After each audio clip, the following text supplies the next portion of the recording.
오후의 시작, 세상의 모든 정보. 안녕하세요. 아나운서 임지웅입니다. 최근 쿠팡에서 무려 3,370만 명에 달하는 고객 개인정보가 무단으로 유출되는 초유의 사태가 발생했습니다. 지난 4월 SK텔레콤 유출 사건 피해 규모를 뛰어넘는 데다 이름, 주소, 전화번호, 이메일, 주문 정보 같은 생활 밀착 정보가 빠져나간 만큼 역대 최악의 정보 유출 사건이란 평가가 나오고 있습니다. 왜 자꾸 개인정보 유출 사태가 벌어지는 건지 잠시 뒤 IT연구소에서 자세히 살펴보겠습니다. 은행 예적금은 이율이 낮고 또 주식 투자는 손해가 걱정돼서 여유자금 어떻게 굴릴지 고민되시는 분들 많으실 텐데요. 오늘 세무정 톡톡 상담소 돈 되는 라디오 시간에 이달에 출시되는 원금은 보장하면서 연이자 최대 8% 주는 종합투자 계좌 IMA 활용법을 알아보겠습니다. 저희가 상담도 해드릴 예정이니까요. 궁금하신 분들 계속해서 함께해 주시기 바랍니다. 저희 방송은 KBS 1라디오 유튜브 채널을 통해서도 실시간으로 시청, 참여하실 수 있습니다. 많은 관심 부탁드리면서 KBS 세상의 모든 정보 지금 시작합니다.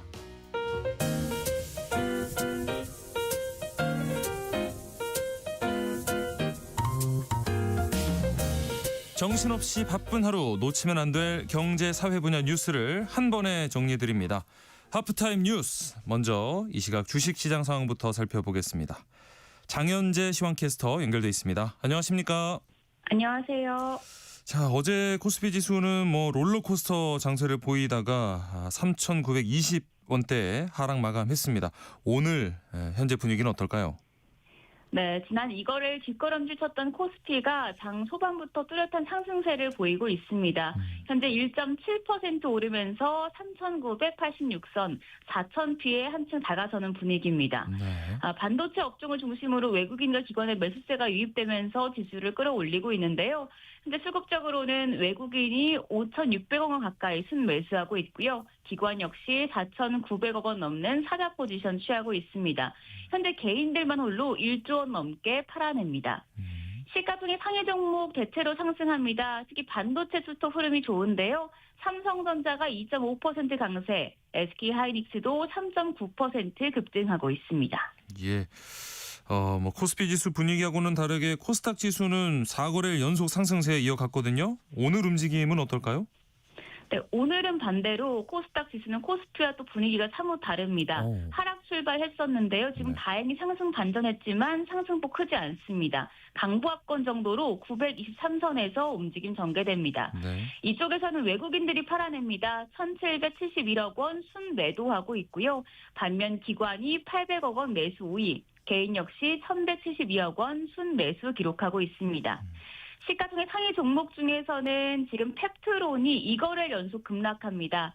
일라일리와 맺은 플랫폼 기술평가 계약 기간을 연장한다는 소식이 나오면서 실망 매물이 출회되고 있는 것으로 보이는데요. 오늘 10% 가까이 급락하고 있습니다. 네, 오늘 장에서 눈에 띄는 종목도 짚어주시죠.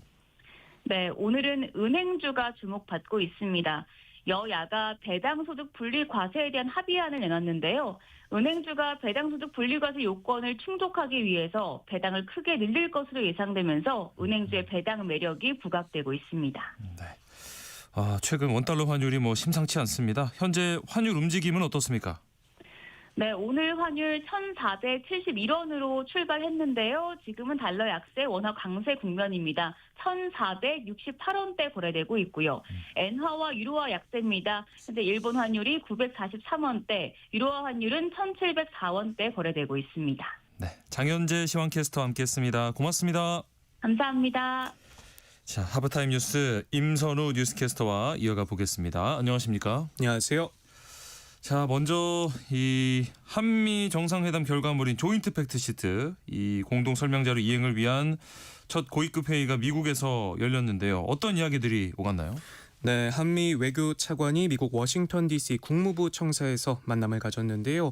지난 10월 경주 한미 정상회담 그리고 지난달 팩트시트 발표 후 양국 간 첫 고위급 협의입니다. 네. 비공개로 진행된 회담에서 박윤주 외교부 1차관과 크리스토퍼 랜더미 국무부 부장관은 우선 신속하고 적극적으로 합의를 이행하기로 뜻을 모았는데요. 협의할 영역이 아주 넓은 만큼 이를 위해 분야별로 협의체를 만드는 방식을 통해 속도를 높이기로 했습니다. 네.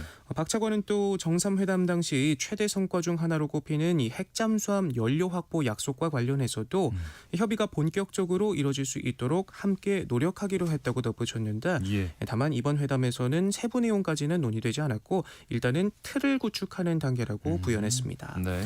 미국 측도 회담 뒤 발표 자료를 냈는데 조선업을 포함한 한국의 제조업 투자 약속을 환영한다 밝혔고 또 팩트시트 이행 방안을 논의했는데 여기엔 한미동맹 현대화를 포함해서 비자 실무 그룹의 성과에 대해서도 언급했다고 설명했습니다. 합의 이행을 위한 첫 회담인 만큼 이 디테일보다는 추진 방식을 놓고 이야기가 오간 걸로 보이는데 무역에서 핵잠수함까지 광범위한 영역에서 실익을 챙기기 위한 진짜 줄다리기는 지금부터라고 할 수 있습니다. 네. 경제 지표도 짚어보겠습니다. 지난달 수출이 크게 늘었다고요? 네, 트럼프가 쏘아올린 관세 폭탄으로 수출액이 줄어들 수 있다는 우려가 컸었는데 그렇죠. 슈퍼사이클을 맞은 반도체 덕분에 지난달 수출이 역대급 숫자를 찍었습니다. 네. 전체 수출액은 610억 4천만 달러로 1년 전보다 8.4%나 늘었는데 역대 11월 중 최대 기록을 세웠었고요. 네. 또 지난 6월부터 6개월 연속으로 월간 최대 실적을 경신하면서 오름세를 이어가고 있습니다. 네. 참 효자 중에 효자죠. 반도체가 견인차 역할을 톡톡히 해줬는데 같은 기간 지난해보다 40% 가까이 늘어난 172억 6천만 달러 우리 돈 25조 원 넘게 수출하면서 마찬가지로 사상 최대 월간 수출 기록을 경신했고요. 네. 또 자동차 역시 관세에 굴하지 않고 6개월 연속 수출액이 늘었습니다. 25% 품목 관세에도 작년보다 14% 가까이 늘어난 164억 1천만 달러를 기록하면서 단순 계산만으로도 이 반도체와 자동차가 전체 수출의 절반 이상을 도맡았습니다. 네. 특히 요즘은 이 없어서 못 산다는 말이 나올 만큼 전 세계적으로 AI 때문에 반도체 수요가 견고한 데다 자동차와 자동차 부품에 부과되던 품목 관세도 11월 1일자로 소급 적용될 수 있는 토대가 마련되면서 네. 수출 증가세 흐름은 한동안 이어질 것이란 전망이 지배적인데요. 이에 따라 정부가 올해 목표로 한 7천억 달러 수출 달성도 어렵지 않을 것으로 보입니다. 네. 다만 이 같은 수출 실적이 산업 전반의 경기 회복세로는 이어지지 않고 있습니다. 한국은행의 기업 경기 조사 결과를 보면 지난달 전 산업 기업 심리 지수는 전달보다 소폭 오르긴 했지만 여전히 기준값에 미치지 못하고 있는데 여러 이유가 있겠지만 고공행진하는 환율 때문에 수익성이 악화된 점 등이 수출 호실적에도 온기가 번지지 못하는 이유 중 하나로 꼽히고 있습니다. 네.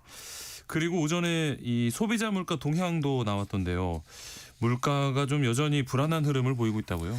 네, 국가데이터처가 조금 전 발표한 이 소비자 물가 동향을 보면 지난달 소비자 물가 지수는 1년 전보다 2.4% 상승하면서 두 달 연속으로 2%대 중반의 오름세를 보였는데요. 지난 8월 반짝 1%대로 내렸지만 이 당시도 SKT 해킹 사태로 인한 통신비 할인 때문에 일종의 착시 효과였다는 평이 나왔었고요. 네. 직후 9월부터 2%대로 도로 올라가더니 도통 내려오질 못하고 있습니다.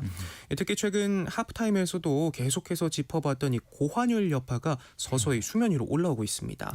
환율에 가장 민감하게 반응하는 석유류가 6% 가까이 뛰면서 올해 2월 이후 9개월 만에 가장 높은 상승률을 기록하고 전체 물가를 0.23%포인트 끌어올렸고요. 농축수산물 물가도 같은 기간 6% 가까이 뛰면서 물가 상승세에 크게 기여했습니다.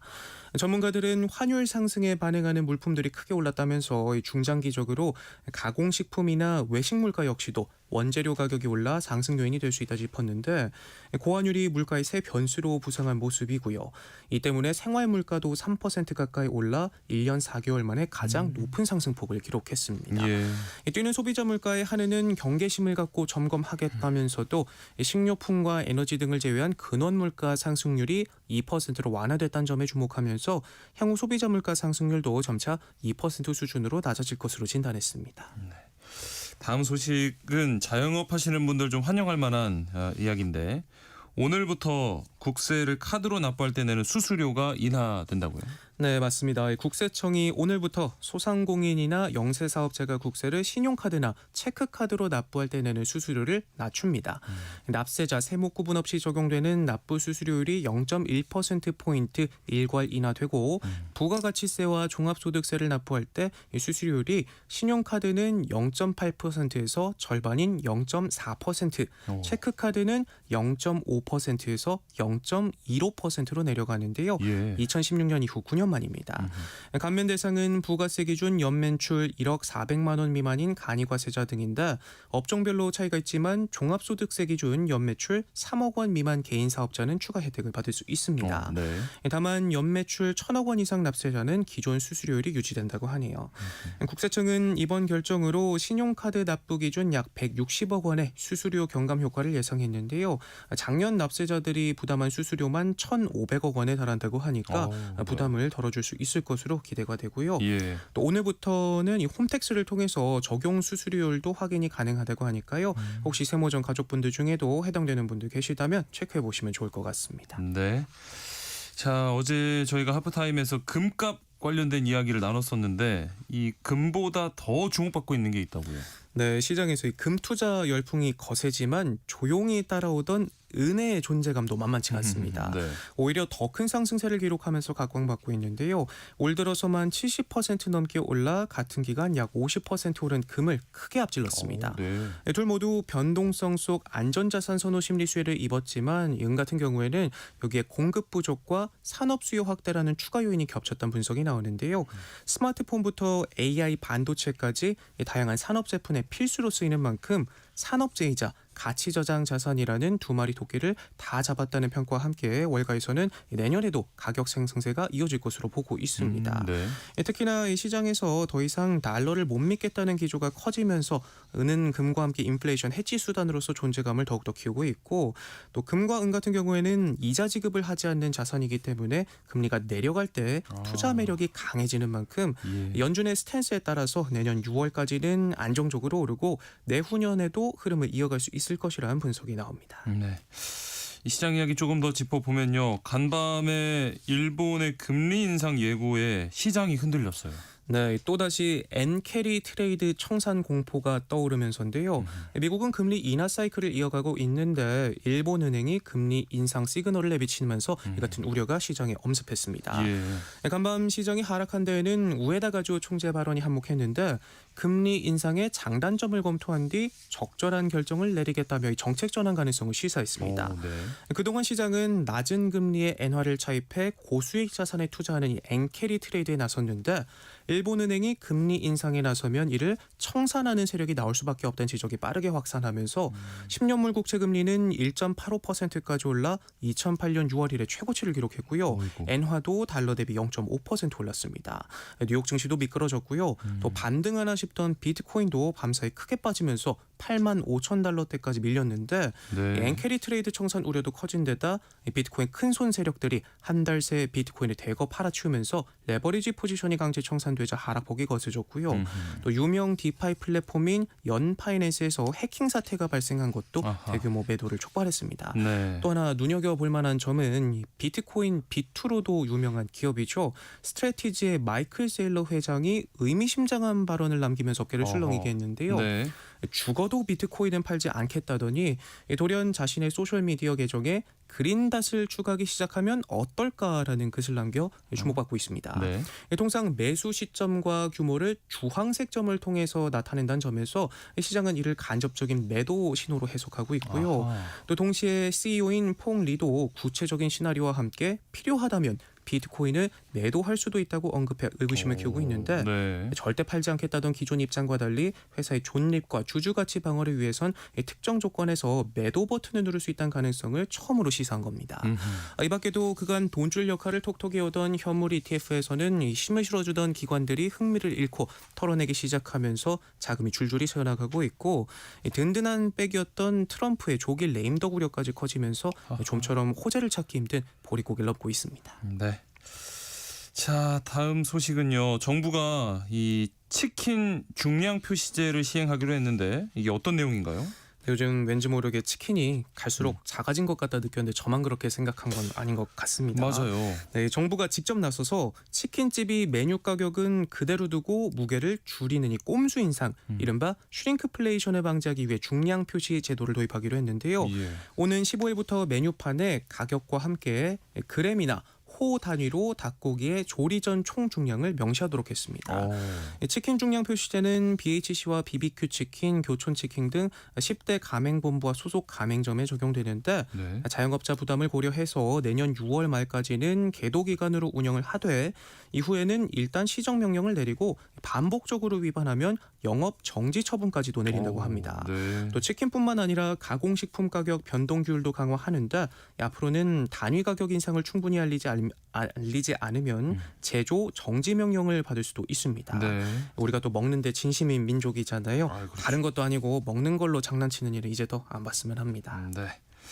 마지막으로 어제도 관련 소식 짚어봤는데요. 이 쿠팡의 정보 유출 사태 파장이 일파만파 커지고 있습니다.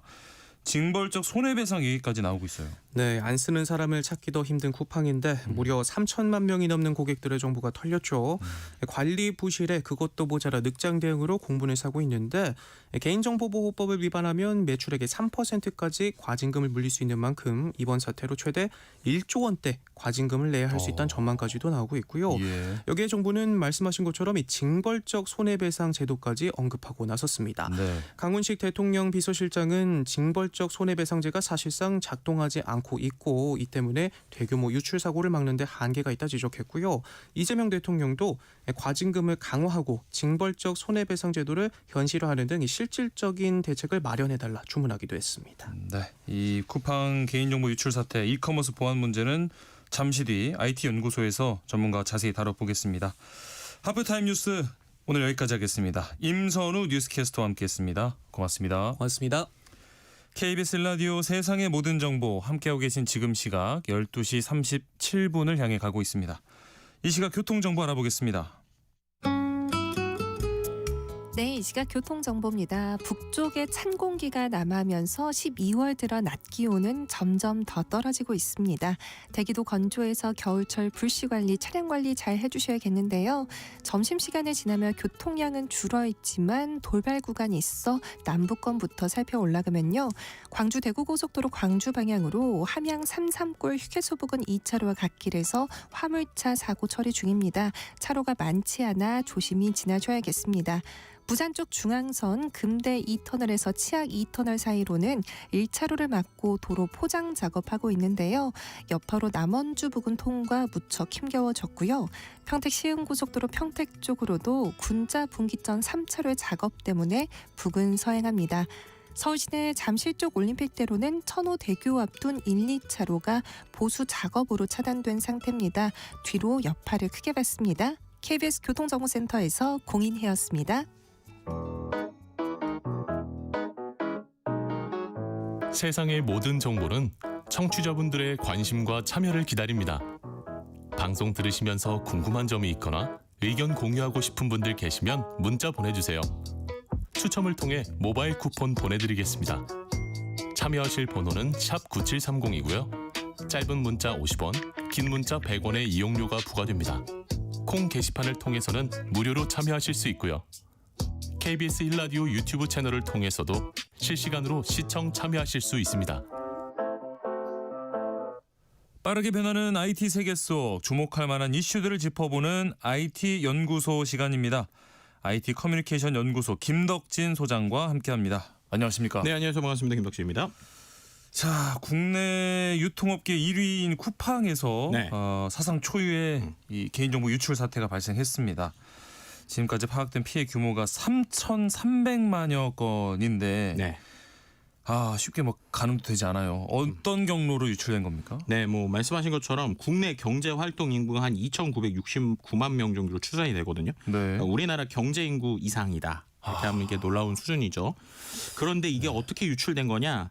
이 유출된 것도 좀 어이가 없습니다. 예. 그냥 쉽게 설명을 드리면 퇴사자한테 반납하지 않았던 만능 열쇠가 있던 거예요. 아하. 네. 마스터키. 네. 그런데 그 만능 열쇠를 이제 어떻게 보면 인증 키인 거죠, 이게. 그래서 앱이나 웹사이트에 서버에 통신할 때 사용하는 인증 키가 있었는데 네. 이 만능 출입증을 근무했었던 전 직원이 퇴사할 때 접근 권한을 삭제하거나 변경하지 않고 그대로 방치를 하고 있던 겁니다. 하하. 그러다가 이제 이 용의자가 이제 퇴사 후에 중국으로 돌아가서 자기가 가지고 있었던 이 살아있는 인증키를 이용해서 예. 쿠팡 시스템에 들어가서 정상적인 관리자인 척 접근을 한 거예요. 아하. 그런데 이 접근이 5개월 동안이나 지속이 됐는데 네. 문제는 보안 시스템이 이거를 말씀드린 대로 맞는 키를 가지고 들어가니까 외부 침입이 아니라 정상적인 내부 접근으로 오인했을 가능성이 큰 겁니다. 그러니까 장기적으로 탐지도 안 됐다 이렇게 보시면 될 것 같습니다. 정말 어이없는 일이 벌어졌습니다. 네. 쿠팡에서는 이제 개인정보가 유출됐다면서 안내 문자를 발송했는데 이게 단순히 이렇게 끝날 문제인지 공분이 일고 있어요. 왜냐하면 이번에 유출된 정보가 뭐 이름, 전화번호, 이메일, 배송 주소, 또 최근 주문 내역 이러거든요. 그렇죠. 굉장히 심각해 보이는데요. 그러니까 이게 하나하나를 보면 지금 쿠팡 측에서는 비밀번호 누출 안 됐다. 신용카드 번호 결제 정보 유출 안 됐다. 그래서 뭐 경제적인 피해는 없다라고 하지만 이거는 이제 쿠팡 측 주장인 거고요. 네. 우리가 이제 이른바 레고 블록 조립이라고 할까요? 여러 가지 정보들을 조립을 하면 생길 수 있는 게 되게 커다는 거예요. 네. 그리고 가장 큰 건 이번엔 역시 집 주소가 다 알려졌다라는 겁니다. 그렇죠. 네. 주소만 따로 있으면 뭐 그냥 그럴 수 있는데 생각을 해보시면 지금도 우리가 비밀번호 찾기 할 때 네. 핸드폰 번호, 내 집 주소, 그다음에 맞아요, 이메일, 고객 이름을 조합을 하면 무서운 거잖아요. 네. 그래서 그런 관점으로 보면 이건 좀 질적으로 다르다라고 볼 수 있을 것 같고요. 또 한 가지 생각을 해보시면 배송지가 털렸는데 우리가 보통 쿠팡을 쓰시는 분들 알겠지만 배송지에 내 것만 넣느냐라는 것도 생각을 해봐야 돼요. 가족. 그렇죠. 우리 친구들. 부모님 거 네. 아니면 회사 뭐 네. 이렇게 하면 하나의 계정이라도 주소가 4-5개가 있을 수 있다는 거고요. 그렇죠. 또 이제 새벽 배송을 하기 때문에 아시는 분은 알겠지만 보통 다 거기다가 집 이 현관 이제 우리 집은 아니지만 전체 로비 비밀번호도 맞아요. 넣잖아요. 공동 현관 비밀번호. 네, 그럼 그런 것까지 만약에 노출이 됐다라고 가정을 한다고 치면 이거는 이제 2차 피해 가능성이 훨씬 크다. 그리고 이게 단순히 한 번이지만 솔직히 맘먹고 생각하면 6개월 있다가도 이거 갖고 조합해서 쓸 수 있잖아요. 네. 그렇게 되니까 이거는 몇 년간의 지연된 피해로서 나올 수 있다라고 하는 것들도 우리가 좀 생각을 해봐야 되는 겁니다. 말씀해주신 것처럼 지금 쿠팡에서는 뭐 카드 정보 같은 결제 정보나 비밀번호 같은 로그인 관련 정보는 노출이 없었다고 했는데 네. 사실 처음에도 조금 이 규모를 축소하려고 했던 것도 있고 네. 좀 지연도 됐단 말이에요. 이게 정말 노출이 없었는지 믿을 수가 있을까요? 일단은 기술적으로 만약에 기술 표준을 지켰다면 네. 그러면은 이제 말씀 뭐 지금 하신 것처럼 혹은 이제 쿠팡에서 얘기하는 것처럼 비밀번호는 유출되지 않았을 가능성은 커요. 왜냐하면은 기본적으로 금융권이나 전자상거래에서 국제 보안 표준이 있거든요. 네. 국제 보안 표준에 따르면 결제 카드 정보랑 일반 고객 정보를 물리적으로 이제 나눠 놓습니다. 아하. 그렇게 되니까 이제 고객 정보의 데이터베이스에 접근을 했다. 그리고 그 키가 만약에 결제 카드 정보까지 접근을 못하는 권한을 갖고 있는 사람이었다라고 네. 하면 이게 이제 별도로 나눠져 있으니까 이게 나누지 않았을 수 있는데요. 네. 중요한 건 말씀하신 대로 지금 우리가 쿠팡을 믿을 수 있느냐라는 거예요. 예. 왜냐하면 쿠팡이 이미 여러 번 범위 축소를 반복했죠. 그래서 첫 신고 때는 뭐 계정이 뭐 몇천 개 수준처럼 얘기를 했다가 맞아요. 결국은 이게 몇 천만 개니까 예, 거의 740배 정도 이제 원래 처음에 얘기했던 것보다 계정 유출의 양이 늘었거든요. 네. 그러다 보니까 이제 또 한 가지 고민을 하는 게 말씀드린 대로 이 맞는 키가 이제 고객 정보 서버에만 접근할 수 있는 키였으면 상관이 없는데 네. 이 키가 아까 말씀드린 결제 정보나 카드 정보까지 접근할 수 있는 키였다. 그러면 이제 말이 다른 거거든요. 그렇죠. 그런데 이제 이런 부분에서 그럼 지금도 이제 경찰에서 그래서 이제 조사를 하고 있는 건데 조사 결과를 좀 지켜보긴 해야 되는데 여전히 좀 불안한 건 사실이다. 이렇게 말씀드릴 수 있을 것 같습니다. 사실 이 쿠팡 측에서는 별다른 개인 조치에 대한 안내가 없는데 지금 SNS 보면은 뭐 비밀번호를 바꿔야 된다, 등록한 결제 카드 정보도 지워야 된다 이러면서 피해 방지법들이 공유되고 있거든요. 네. 이런 조치들 어느 정도 필요한 걸까요? 그러니까 이렇게 말씀드리면 될 것 같아요. 일단 비밀번호 변경은 냉정하게 말하면 좋긴 하지만 조금 늦긴 했어요. 그러니까 만약에 비밀번호가 문제가 있다라고 하면 유출되지 않았더라도 네. 이게 불필요하다는 의미는 아니지만 그걸로 이제 변경할 수 있다라는 거예요. 그래서 오히려 지금 좀 중요한 거 하나 말씀을 드리면 네. 원래 이런 걸 할 때 2단계 인증이라는 게 원래 그래서 있거든요. 예. 2단계 인증이 뭐냐면 로그인 할 때마다 뭐 문자 인증을 한다든지 그렇죠. 뭐 승인을 받는 거예요. 네. 그런데 좀 쿠팡을 보니까 쿠팡에 이런 2단계 인증이 제대로 안 돼 있더라고요. 아하. 그러니까 쿠팡 자체에서 로그인을 한번 하고 나면 그 다음부터 뭐 번호 인증 받거나 문자 인증 받는 시스템이 동작이 없어요. 아, 그러고 보니까. 네, 근데 그러면 그 상태에서도 지금 막을 수 있는 방법 요건 좀 하나 설명드릴게요. 예. 쿠팡 앱에 들어가 보시면 네. 하단에 사람 모양 아이콘이 있습니다. 네. 그걸 누르면 자기 이름 나오고 이제 그 자기 이제 정보 나오는 거거든요. 예. 거기 상단에 톱니바퀴 버튼이 있어요. 아하. 설정을 누르면 네. 보안 및 로그인이라는 메뉴가 있습니다. 예. 거기에 들어가 보시면 내가 실제로 접속했었거나 아니면 내 아이디로 접속했던 기록들이 나와요. 오. 그래서 그 기록에 보면 네. 최근에 그 예를 들면 핸드폰으로 접속했다, PC로 접속했다 하면 각자 접속한 거에 IP, 그러니까 주소가 뜨고요. 네. 그다음에 실제로 최근 접속일, 그다음에 최초 접속일 이런 게 뜨거든요. 네. 그래서 거기서 내가 안 쓰는 것들은 다 삭제를 일단 하시는 게 되게 아하. 중요해요. 예. 혹은 내가 쓰더라도 좀 불안하다 그러면 한번 삭제를 하시면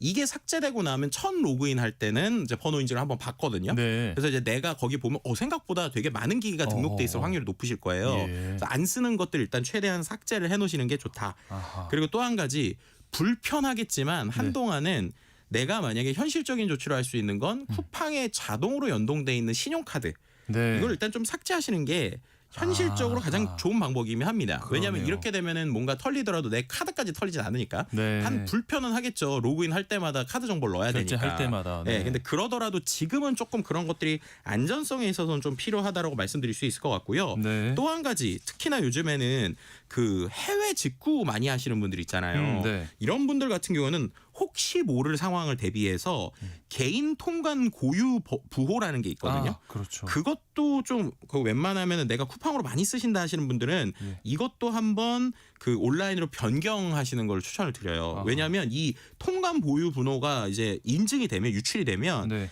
다른 사람이 본인 명의로도 해외 물품을 수입 신고할 수가 있거든요. 예. 그렇기 때문에 이 번호 같은 경우도 내가 특히나 쿠팡으로 뭔가 이렇게 해외 거래 많이 하신다라는 분들은 요것도 한번 바꾸시면 기존 건 못 쓰기 때문에 네. 그런 정도가 일단은 좀 중요하지 않나 이렇게 좀 말씀드릴 수 있을 것 같습니다. 자, 중요한 정보를 알려주셨습니다. 지금 앱에 들어가셔서 로그인 기록 삭제하시는 거, 연동돼 있는 신용카드 연동을 해제하시는 거, 그리고 개인 통관 보유번호 변경하시라. 일단 지금 당장에 할 수 있는 조치들을 그렇죠. 말씀을 해주셨고요.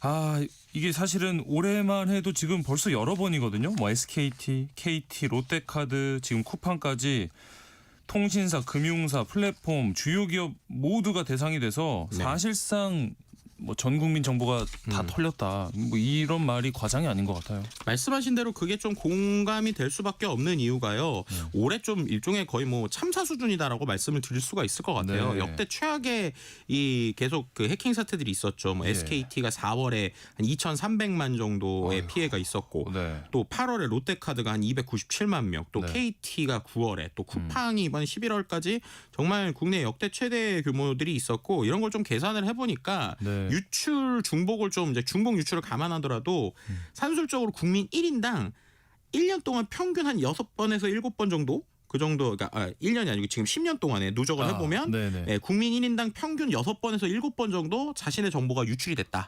네. 이렇게 보시면 될 것 같아요. 그런데 좀 말씀드리고 싶은 게 우리나라 정보가 유독 해커들이 되게 좋아합니다. 왜죠? 가성비 높은 데이터라고 표현을 많이 해요. 이게 무슨 말이냐면 이 해커들도 결국엔 노력을 할 거잖아요. 그럼 네네. 노력을 했을 때 건당 단가가 높은 것들을 뽑을 거잖아요. 그렇죠. 우리나라가 상대적으로 건당 단가가 높아요. 왜 높냐? 네. 우리나라 사람들은 일단 인구 규모가 이제 글로벌에 비하면 적잖아요. 네. 그런데 생각해 보시면 우리나라처럼 디지털에 의존해서 사는 나라가 거의 없습니다. 아하. 거의 모든 온라인 쇼핑을 이걸 다 하고 있고 예. 또 좁은 곳에 밀집돼 있다 보니까 이 데이터 하나를 갖고 할 수 있는 게 많다는 거예요. 예, 그렇게 되니까는 이제 다른 나라보다 그리고 또 이제 우리나라 특징 중에 하나가 이제 서비스를 우리가 여러 개를 안 쓰고 몇 개 몰려서 쓰잖아요. 네, 그다음에 네, 쇼핑몰도 그렇죠. 몇 개 사이트. 맞아요. 그렇게 되니까 이 수많은 인원들이 몇 개만 있으니까 몇 개만 딱 뚫었다. 라고 하면은 그 여파나 효과가 훨씬 크다는 겁니다. 그러니까 이제 어떻게 보면은 글로벌 해커들도 우리나라 거에 대한 관심이 많고 또 그런데 거기에 비해서 우리나라의 보안 수준은 상당히 취약한 부분이 있기 때문에 네. 그러니까 이제 계속 이런 일들이 생기고 있다라고도 말씀드릴 수 있을 것 같습니다. 예, 지금 청취자 김소정님께서 그 아까 알려드린 지침 다시 한 번만 알려달라고 하셨는데 보안 로그인 앱에 들어가셔서 보안 로그인 기록을 찾아가셔야 됩니다. 로그인 기록 삭제하시고요. 그리고 신용카드가 연동이 돼 있다면 이거 연동 좀 당분간 불편하시더라도 해지하시라는 거. 그리고 해외 직구 많이 하시는 분들 직구할 때 사용하시는 개인 통관 보유 번호 요거 이제 인터넷 가셔서 변경하시라는 네. 거 알려드렸습니다. 이 정보를 이용해서 뭔가 더 2차 범죄에 악용되는 거 아니냐 이런 우려가 나오고 있고요. 5개월 전부터 유출이 시작됐는데 몰랐다는 점에서도 또 분노가 큰데 어떻게 이렇게 몇 개월간 모를 수 있었던 걸까요? 그러니까 이게 좀 고민을 해보면 앞서서 말씀드린 것처럼 일단은 이제 정상적인 유출 그러니까 정상적인 로그인으로 인지를 했다라고 네. 하는 게 제일 큰 거고요. 네. 근데 더 큰 문제는 뭐냐면 이 사람이 퇴사한 지 그러면 5개월이 넘은 거잖아요. 그렇죠. 네. 그러면 예를 들면 비밀번호, 그러니까 우리가 말하는 마스터키가 있더라도 네. 마스터키의 유효 기간이 좀 제대로만 돼 있었으면 그렇죠. 오히려 상관이 없는데 이번에 지금 내용을 봤더니 이 유효 기간도 상당히 길게 돼 있던 거예요. 그러니까 네. 이 사람이 만약에 마스터키가 있더라도 뭐 6개월 혹은 1년 안에 이게 딱 멈춰졌다라고 네. 하면 상관이 없는데 이 사람이 지금 가지고 있었던 키 자체가 뭐 지금 얘기 나오는 걸 보면은 거의 뭐 몇 년 이상 네. 정도 유지될 수 있는 이러한 것들이다 보니 아하. 기본적으로 우리가 말하는 기술적 보안, 그러니까 네. 어떤 시스템적인 보안보다 오히려 실은 이 해킹이 되거나 보안이 되면 대부분 다 인적인 문제가 있거든요. 네. 그러니까 사람이 결국에는 나오는 문제인데 이런 사람에 대한 예방이나 가이드라인이 제대로 돼 있지 않았다라는 것들에 대한 좀 이야기가 나오고 있는 상황입니다. 네. 그 관련해서 뭐 이 개인정보 유출 사실을 알리겠다라는 협박성 이메일을 또 보낸 사례도 있는데 그렇죠. 이 메일을 보낸 발신자가 유출자인 건지 이 가능성은 또 어떻게 보실까요? 거의 지금 대부분 다 이 사람일 확률이 한 7, 80% 정도라고 지금 얘기는 나오고 있어요. 네, 그럴 네. 수밖에 없는 게 기본적으로 이제 IP를 기반으로 네. 본다라고 하면은 이제 동일 해외 IP 접근성의 일관성이 좀 있을 수 있다라고 하는 얘기가 나오고 있는 상황이고요. 네. 그다음에 이제 이걸 좀 하나 생각을 해봐야 돼요. 만약에 이 이제 어떻게 보면은 이 사람들이 동일이 아니다라고 하고 이게 이제 내부 소행이 아니다라고 하면 보통 네. 이렇게 되면 돈부터 요구하거든요. 아 그렇죠. 그런데 네. 지금 생각해 보시면 쿠팡에서 지금 이렇게 털렸다라고 하는 거를 네. 이제 너네가 위험하다는 경고성이지 이걸 갖고 지금 막 돈을 요구하진 않았어요. 네. 이 말 자체가 좀 이렇게 극단적으로 표현할 수 있을 것 같은데 기존 직원이 너네 쿠팡 한번 욕 먹어봐라. 약간 그런 식으로 좀 앙심을 품고 할 확률이 높다라는 겁니다. 네. 그럼 이런 부분 자체가 결국에는 이제 그 어떻게 보면 기존에 이 사람이 정말 쿠팡 안에서 어떻게 보면 어떤 대우를 받았을까 혹은 어떤 시스템에 있었을까 어떤 규조가 있었길래 이랬을까라고 하는 것들까지 우리가 좀 확장해서 생각해 볼 수 있는 부분이 있는 것이죠. 네. 이제 문제는 이번 사태 비단 쿠팡만의 문제겠냐라는 점이에요. 그렇죠. 이 우리가 뭐 다양한 이 전자상거래 업체들 쓰고 있는데 안심하고 사용해도 될까요? 그러니까 지금 이번에 쿠팡이 이렇게 큰 이제 이렇게 되고 이제 과징금에 대한 규모가 나오기 시작을 할 건데 네. 그러니까 지금 거의 모든 이커머스 업체들이 지금 긴급 보안 점검에 들어가긴 했습니다. 네. 근데 참 아이러니한 게 실은 쿠팡이 정보보험 부분 투자액이 그러면 적었느냐? 적지 않았어요. 삼성전자나 KT 다음으로 컸거든요. 그래요. 그럼 여기서 이제 우리가 생각할 게 과연 보안이라는 게 이런 시스템을 이제 쉽게 말해서 컴퓨터나 이런 좋은 시스템을 만드는 것만으로 보안이 되는 거냐 아니면 그것보다 오히려 결국에는 이러한 관리를 하는 직원이나 사람에 대한 제대로 된 투자와 이런 것들이 필요한 거냐라고 네. 할 때 정말 많은 해킹 사태 대부분 인재일 확률이 높거든요. 그래서 네. 우리가 시스템도 중요하지만 결국에는 이 내부에 있는 보안 직원들이나 보안의 규정이나 솔루션과 이 구조를 어떻게 만들 것이냐 이런 것들에 대해서 우리가 또 생각을 해봐야 된다고 말씀드릴 수 있을 것 같습니다. 네. 이 탈퇴한 그 고객 탈퇴한 회원의 개인정보 같은 경우에 뭐 90일 뒤에 파기한다라는 뭐 얘기도 있는데 네. 이번에 유출됐다는 연락받은 분들 중에 2022년에 탈퇴했다는 분도 계시더라고요. 네. 이 개인정보 유출을 막는 어떤 근본적인 대책이나 기술은 없을까요? 그러니까 지금 기술들이 여러 가지가 나오고는 있는데요. 네. 이번에도 말씀드린 것처럼 이 기술에 대한 가이드라인도 중요하지만 결국에는 이거를 유지하는 관리자들이 이걸 제대로 하느냐에 대한 일종의 그 우리가 말하는 규제나 정책들이 제대로 있는가를 봐야 됩니다. 그러니까 네. 실은 이번에 쿠팡에서도 뭐 여러 가지 이제 우리나라의 어떤 규정을 인정을 했는데 이게 보통 검사를 일회성으로 하거든요. 그러니까 아하. 계속 꾸준히 하지 않아요. 네. 그래서 이 부분에 있어서 이번에 정말로 우리가 이 보안 이슈들 부분들을 내부적으로도 검토하고 그리고 이거를 약간 선택사항이 아니라 네, 필수사항 필수. 이런 것들에 대해서 좀 규제나 정책들이 좀 많이 바뀌어야 된다라고 얘기를 하고 있어서 네. 모르겠습니다. 지금 그 이제 정부에서 얘기 나오고 있는 것 중에 일종의 중대재해처벌법 같은 모델로 가야 되는 거 아니냐라는 아하. 얘기들이 나올 정도로 이번 사항을 그냥 넘어가선 절대 안 된다라고 저도 좀 생각이 듭니다. 네. 이번에 쿠팡에 부과될 과징금 과거랑 비교해서 어느 정도 될까요? 그러니까 시간. 지금 뭐 얘기 나오는 게 뭐 1조 원 얘기까지 나오고 있는데 네. 실은 지난번에 SK텔레콤도 원래 나왔던 금액보다 상당히 감액을 받긴 했거든요. 네. 근데 이번에는 좀 상징적인 금액들이 나와야 되지 않나라는 얘기들이 좀 나오고 있습니다. 크게. 네. IT 연구소 오늘 여기까지 하겠습니다. IT 커뮤니케이션 연구소 김덕진 소장과 함께했습니다. 고맙습니다. 네, 감사합니다. KBS 세상의 모든 정보 1부 순서 여기서 마무리하고요. 잠시 뒤 1시에 돌아오겠습니다.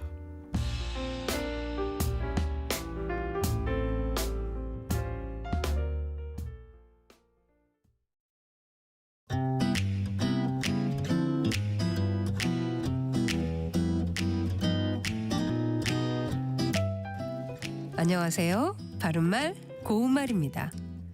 배가 너무 고플 때는 제대로 식사하지 않더라도 배고픈 느낌을 없앨 정도로만 먹어도 견딜 수가 있습니다. 이렇게 시장기를 겨우 면할 정도로 조금 먹는 것을 요기라고 하는데요. 동사 요기하다로도 쓸 수 있습니다. 요기와 관련 있는 표현으로 입요기라는 것이 있습니다. 이것은 요기 앞에 고유어 입자를 붙인 것인데요. 발음은 니은을 첨가해서 입요기라고 합니다. 입요기는 입가심이나 할 만큼의 간단한 요기라는 뜻이고 밥상을 차리려면 시간이 걸릴 테니 우선 군고구마로 입요기나 하세요처럼 쓸 수 있죠. 여기서 입가심이란 말은 더 중요한 일에 앞서 가볍고 산뜻하게 할 수 있는 일을 비유적으로 이르는 말입니다. 예를 들어 이 정도야 입가심에 지나지 않죠. 같이 말하는데 원래 입가심은 입안을 개운하게 가시어내는 것을 뜻하는 것입니다. 그리고 아주 적은 양의 음식으로 시장기를 면하는 일을 볼가심이라고 하는데요. 이 말에는 물따위를 머금어 볼의 안을 깨끗이 씻음이란 뜻도 있습니다. 또 쓴 약을 먹은 다음에는 사탕 같은 것을 먹어서 그 쓴맛을 없애는 경우도 많죠.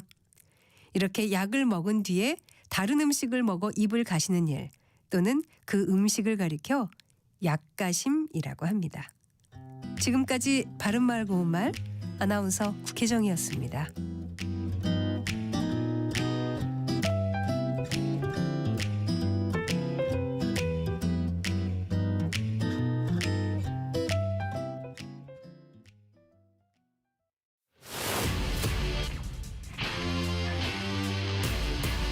토론에 정답은 없습니다. 토론이 세상을 바꿀 수도 없습니다. 하지만 질문은 새로운 세상을 만들 수 있습니다. 질문으로 올바른 세상을 만드는 첫걸음. 평일 저녁 7시 20분 KBS 열린 토론.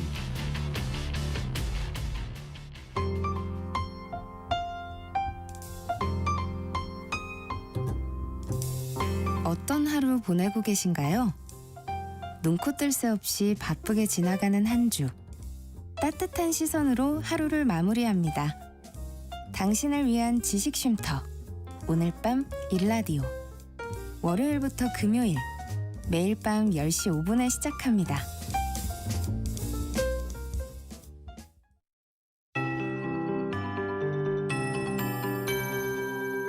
KBS 58분 날씨. 어제보다 더 추워졌습니다. 오늘 전국 대부분 지역의 아침 기온이 어제보다 5도가량 낮았는데요.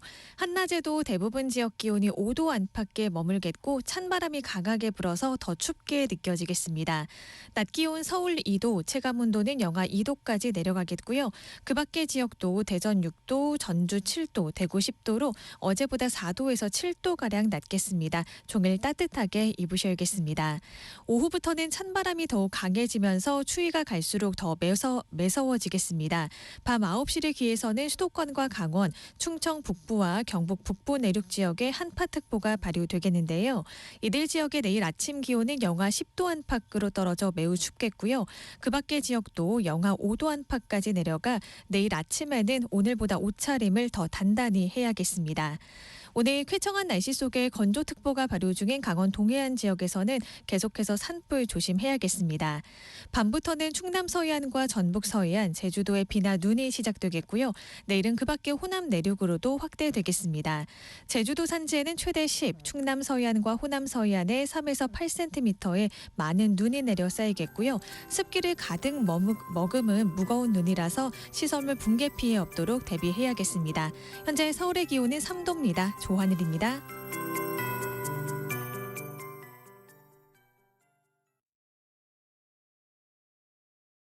정성을 다하는 국민의 방송 KBS가 한시를 알려드립니다.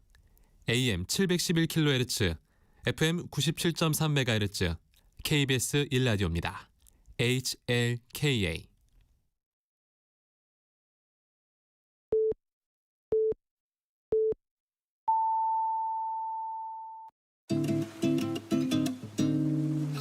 나른한 오후를 책임질 영양 만점 지식 비타민. 세상의 모든 정보.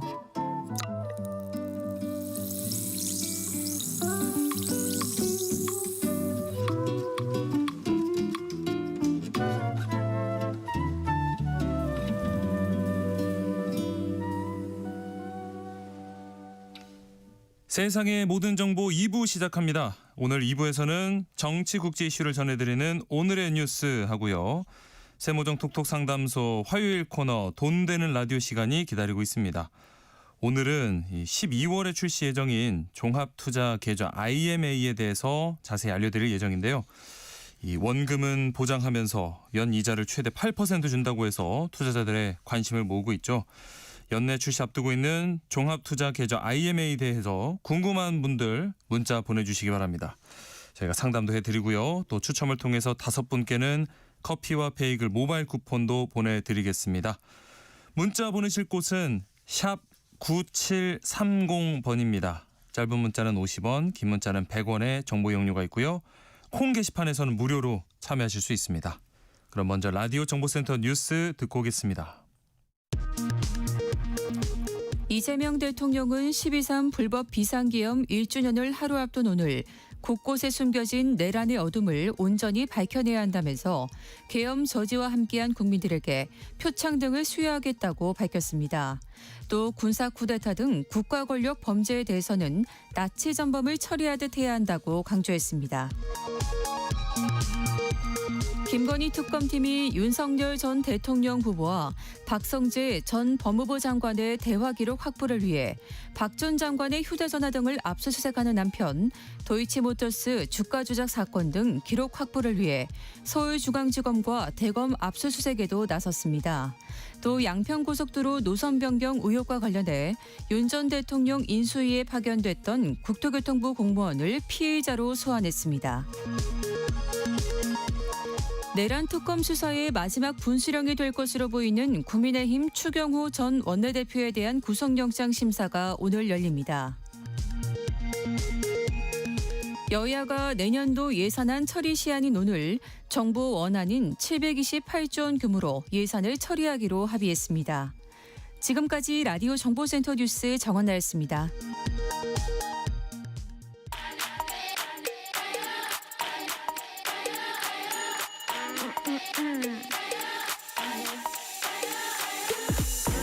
혹시 뉴스 빠뜨리셨나요? 한낮에 전해진 소식들 꼼꼼히 정리해드리겠습니다. 오늘의 뉴스 조현정 시사평론가와 함께합니다. 안녕하세요. 네, 안녕하세요. 자, 여야가 막판 줄다리기를 이어간 끝에 내년도 예산안 처리에 최종 합의했습니다. 오늘 국회 본회의에서 예산안 통과되면 5년 만에 법정 시한을 준수하게 되는 거죠. 네, 오늘 오후 4시에 본회의 열어서 올리는데요. 네. 예산안이 법정 시한 내 처리된 경우는 국회 선진화법 도입된 2012년 이후에 딱 2번뿐입니다. 네. 사실 이번에도 되게 늦어질 줄 알았어요. 네. 어떻게 이렇게 극적인 합의를 했을까 보니까 이견이 가장 컸던 감액 부분에서 합의를 이루면서 청신호가 켜졌습니다. 네. 어제 여야 원내 지도부들이 비공개로 만나서 막판 조율을 하는데 이 회동에서 정부 측은 기재부 쪽에서 나왔어요. 구윤철 기재부 장관하고 차관이 동석을 했고 네. 그래서 감액을 4조 3천억 원 수준 감액을 합니다. 그런데 결론적으로는 원안 그대로 총 토탈은 그대로 가는 거죠. 이게 예. 어떻게 되는 거냐면은 예. 4조 3천억 원을 감액을 하지만 감액 범위 내에서 다른 부분을 증액을 하는 거예요. 그래서 구체적으로 지역사랑 상품권 발행 지원이나 국민성장펀드 이런 것들은 감액하지 않게 됐고 AI 지원, 정책펀드, 예비비 등에서 일부 감액하기로 했고요. 네. 또 반대로 증액하는 구간도 있습니다. 국가정보자원관리원 재해복구 시스템 구축하는 부분, 분산전력망 산업 육성, AI 모빌리티 실증 사업, 또 도시가스 공급 배관 설치 지원 이런 것들 노후화된 것들이 있어서요. 네. 또 국가 장학금 지원이나 보훈 유공자 참전 명예수당 이런 예산들은 증액을 하는 부분입니다. 네. 예산안과 함께 처리될 예산 부수 법안에는요. 법인세를 1%포인트 인상하는 법인세법 개정안, 또 교육세를 0.5%포인트 올리는 교육세법 개정안도 포함됐습니다. 지금 국회 본회의에 예산안 정부 원안 원래 방안이 자동 부의돼 있는데 네. 여야가 합의를 했죠. 네. 그래서 또 증액 감액이 이게 수정이 들어갔기 때문에 수정안으로 오후 4시에 올라가게 되는 거고요. 네. 근데 예산안 수정안 입력 작업이랑 뭐 이런 그 시트 작업이라고 하는데 그런 것들 고려하면은 오늘 오후 늦게 통과될 전망입니다. 네. 자, 그리고 오늘 이 추경호 국민의힘 의원이 구속 갈림길에 서게 됐습니다. 이 12.3 비상계엄 당시에 국민의힘 원내대표 지위를 이용해서 의원들 계엄 해제 표결 참여를 방해한 혐의를 받고 있죠. 네. 오늘 오후 3시부터 서울중앙지법에서 영장실질심사 진행합니다. 네.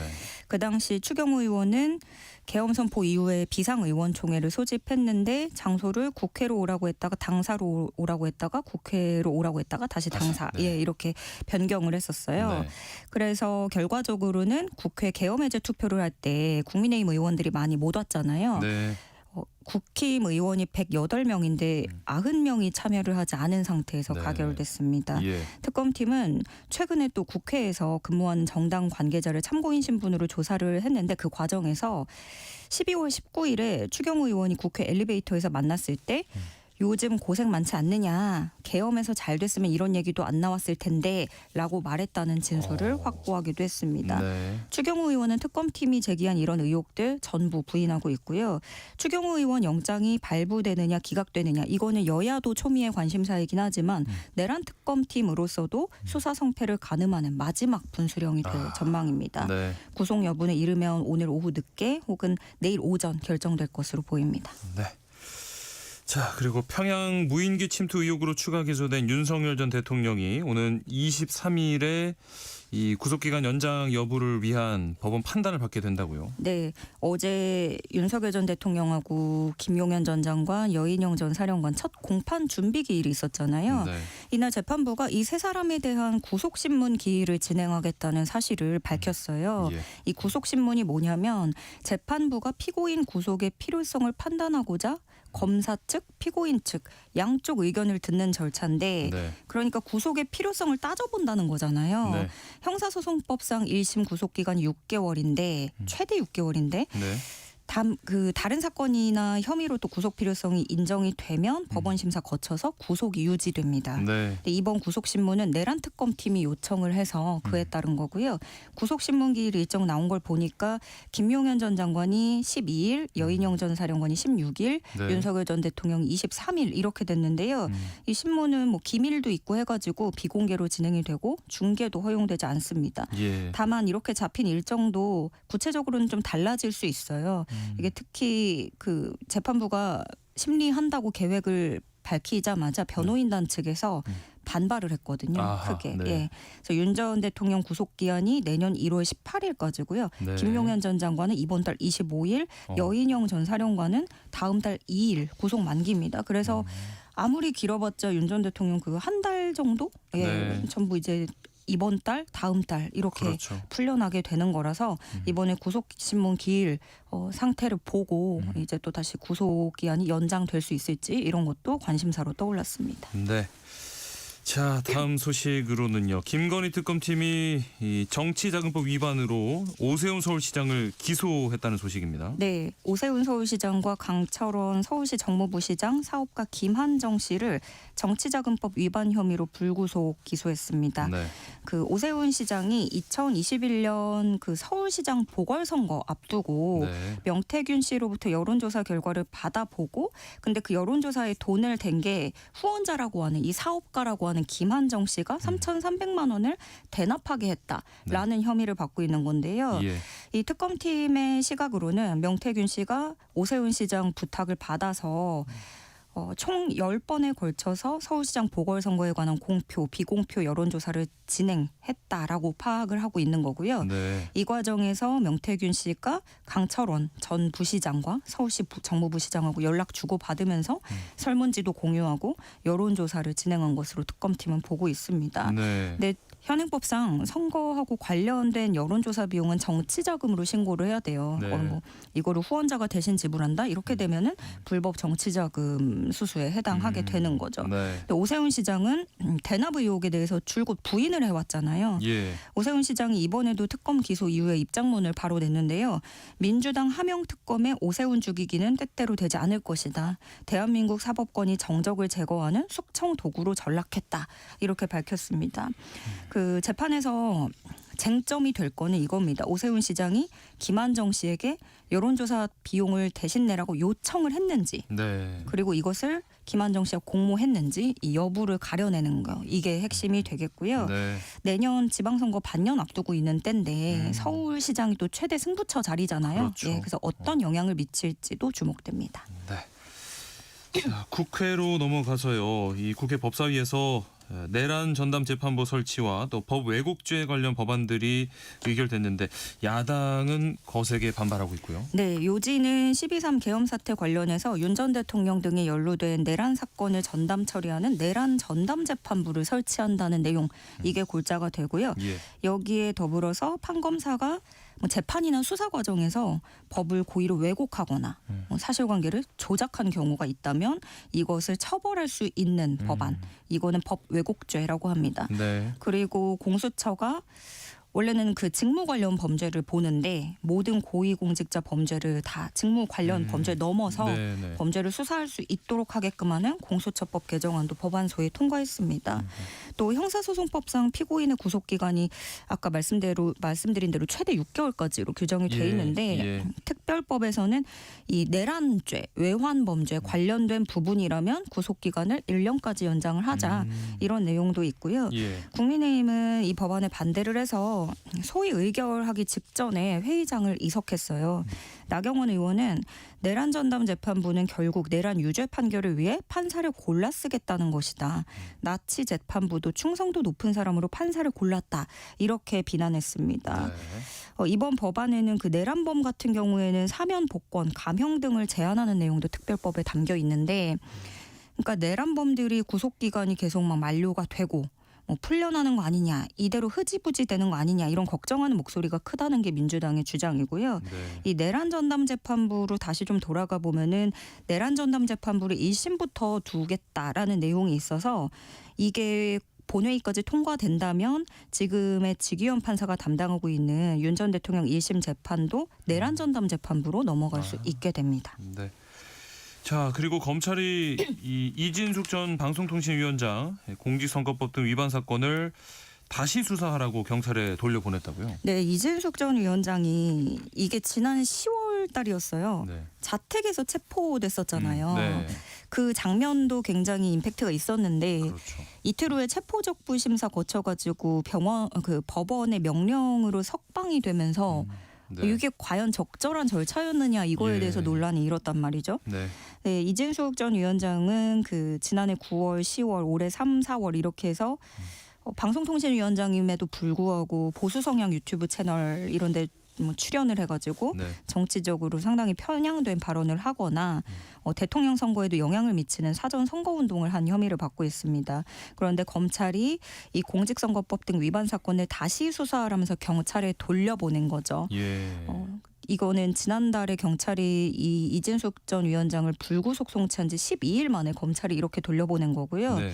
구체적인 보안 수사를 어떻게 할 건지 그리고 어떤 것들을 들여다보는지 이거는 잘 알려지진 않았어요. 예. 그래서 경찰은 이 검찰 요구를 검토해서 추가 수사를 하겠다는 건데 이 과정에서 뭐 불가피하게 이 전 위원장을 다시 또 추가 소환할 가능성도 있고요.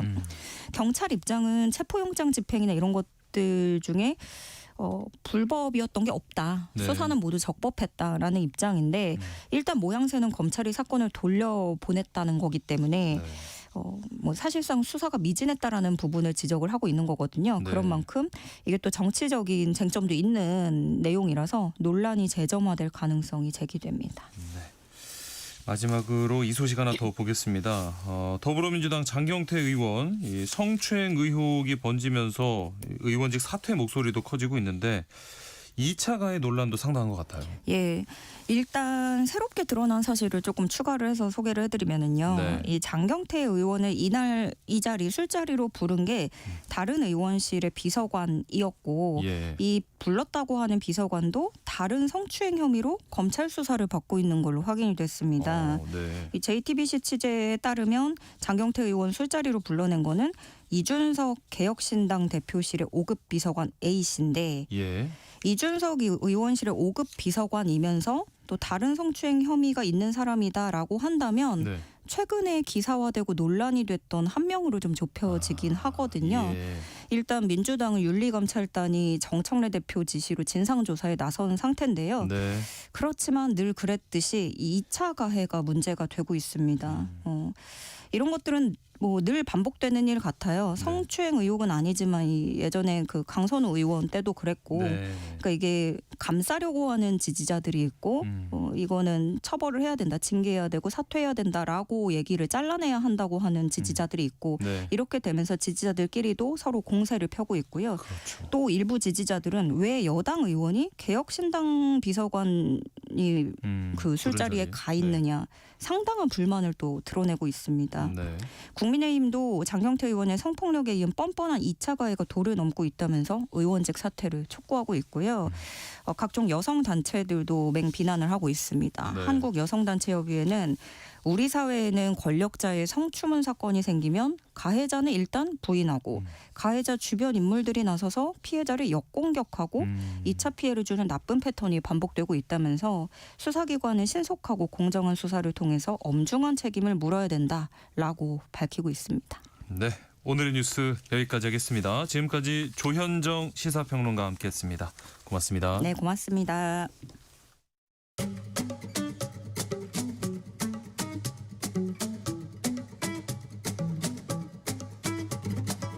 지금 바로 세모정에 물어보세요. 당신의 모든 궁금증을 풀어드리는 세모정 톡톡 상담소. 허리띠를 졸라매도 벅찬 고물가 시대, 여러분 주머니 사정에 꼭 맞는 맞춤형 재테크 솔루션을 처방해드리는 시간이죠. 세모정 톡톡 상담소 돈 되는 라디오 한국경제교육원 서형로 원장님과 함께합니다. 안녕하십니까? 안녕하세요. 자, 오늘도 기대가 큰데요. 안전한 투자 상품을 알려주신다고요? 네, 맞습니다. 네. 코로나 시기가 지나고 나서 몇 년 잠깐 올라가는 금리도 지금은 계속 인하의 방향으로 흘러가고 있는데요. 네. 목돈이나 시드머니가 있다면 이 돈을 어디에 넣어야 하지라는 생각이 들 때가 많습니다. 네. 은행의 예적금 금리는 너무 낮고 주식은 변동성이 너무 크고 비트코인은 좀 고점 같기도 하고요. 네. 재테크를 잘해왔다면 걱정은 없겠지만 재테크 경험이 별로 없다든지 투자 손실 경험이 있다면 네. 이런 목돈을 어디에 투자를 해야 할지 고민일 때가 많은데요. 네, 고민이네요. 오늘은 이런 걱정을 좀 덜어줄 수 있는 직전 출시 예정인 안전한 투자 상품 이야기를 하려고 합니다. 네. 뭐 새롭게 출시되는 금융 상품들 많은데 12월에 출시되는 안전한 투자 상품이라면 종합투자계좌 IMA 말씀하시는 거죠. 맞습니다. 네.